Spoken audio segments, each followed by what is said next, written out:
Bienvenue dans une nouvelle semaine en campagne placée sous le signe de l'écrémage. Du lait d'abord, filière française bien sûr, dégusté au traditionnel salon de l'agriculture.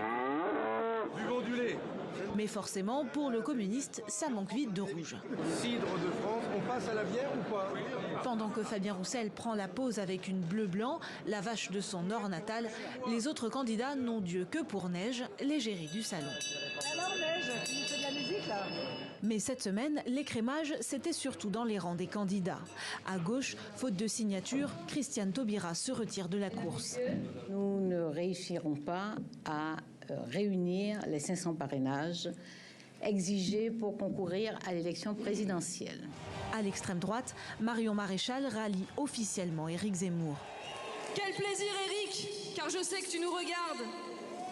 Après 5 longues années d'absence en politique, de revenir pour soutenir ta candidature à l'élection présidentielle.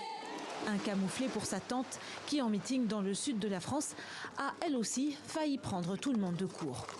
Oui, je le dis sans ambiguïté, la France s'honore de prendre part à l'accueil des réfugiés ukrainiens. Visiblement pour le RN, les réfugiés, c'est comme les chasseurs, il y a les bons et les mauvais. Il faut leur expliquer aux gens parce qu'ils ne savent pas faire la différence après. En revanche, entre un président et un candidat enfin déclaré, c'est beaucoup plus simple.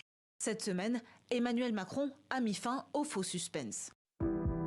Dans le premier épisode de son feuilleton hebdomadaire de campagne diffusé sur YouTube et sobrement intitulé « Le candidat », le président se met en scène en étant très humble. Désormais, après moi, monsieur le candidat, il n'y a aucun problème. Après avoir obtenu leur parrainage, 11 candidatures devraient être officialisées le 7 mars. En attendant, le salon de l'agriculture s'achève sur les Champs-Élysées.